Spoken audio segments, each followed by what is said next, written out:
Que Dieu vous bénisse. C'est un plaisir de partager la Bible avec vous, que nous allons trouver dans le livre de Matthieu, le 8e chapitre et le 3e verset. Jésus étendit la main, le toucha et dit, je le veux, sois pur.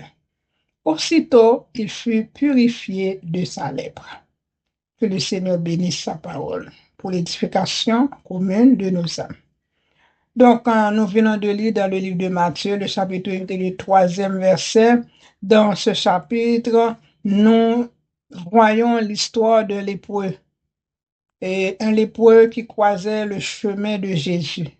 Donc, tandis que Jésus était sur la montagne et en descendant, nous savons que le Seigneur avait toujours avec lui une grande foule.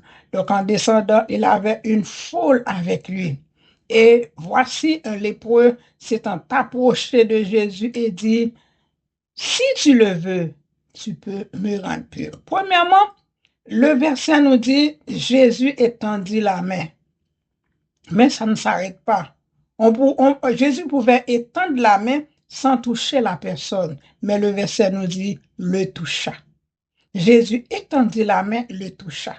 Et vous et moi, nous savons que la lèpre, c'est une maladie contagieuse. Et à l'époque, il n'y avait même pas de médicaments pour cette maladie. Donc Jésus n'avait pas peur de toucher cette personne qui avait la lèpre.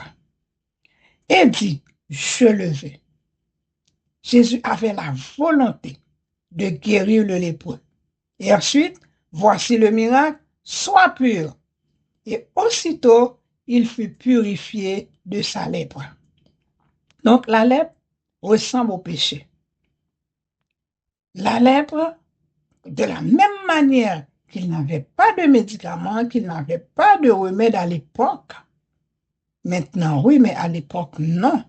Le lépreux était obligé de marcher dans une rue tout seul, muni d'une petite cloche, en train de la remuer. Et dès qu'on entend le son de la cloche, on sait qu'il y a un lépreux et on ne va pas passer dans cette rue. C'était vraiment humiliant d'avoir cette maladie.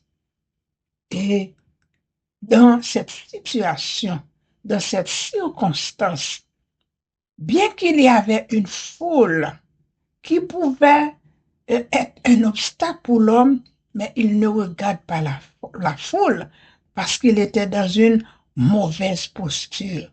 Il était dans une mauvaise situation. Il alla se prosterner. Il met le visage contre terre devant Jésus et fait sa prière. Bien-aimé, le péché est comme la lèpre. Un seul médicament, Jésus. Le médicament, à l'époque, c'était Jésus.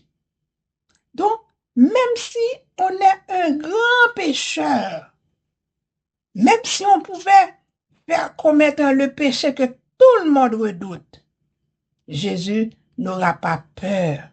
Il n'aura pas honte de te toucher. Jésus est capable de te toucher. Ne dis pas, oh, moi, je fais trop de péché.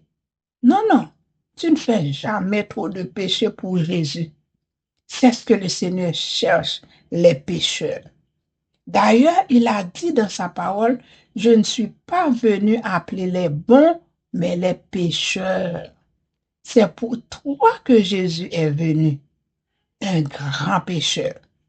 Et si vous n'avez pas de péché, Jésus n'est pas venu pour toi. Donc, qu'est-ce qu'il fait lorsqu'il rencontre les pécheurs? Il fait la même chose qu'il a fait pour le lépreux. Il les purifie. Mais, à remarquer, le lépreux demandait à Jésus, il lui a dit, si tu le veux, tu peux me rendre pur. C'est ce qu'on peut dire lorsqu'on est dans le péché, quel que soit son nom. L'adultère, la fornication, la haine, l'amertume, quel que soit le nom du péché. On peut faire cette même prière. Seigneur, si tu le veux, tu peux me rendre pur. Et le Seigneur le voudra toujours parce qu'il veut que nous soyons purs. Il veut que nous soyons comme son Fils. Le péché. Et c'est quelque chose qui peut nous empêcher de voir Dieu. Dans le livre de Matthieu, le chapitre 5, la parole de Dieu dit, heureux ceux qui ont le cœur pur, car ils verront Dieu. On a besoin d'un cœur pur pour voir Dieu. Il ne faut pas que le péché soit dans le cœur. Voilà pourquoi nous avons besoin de demander à Jésus de nous purifier, de nous sanctifier, car sans la sanctification, personne ne verra le Seigneur. Tandis que vous êtes dans le péché, en Proverbe 27, verset 17, il est écrit, le fer aiguise le fer.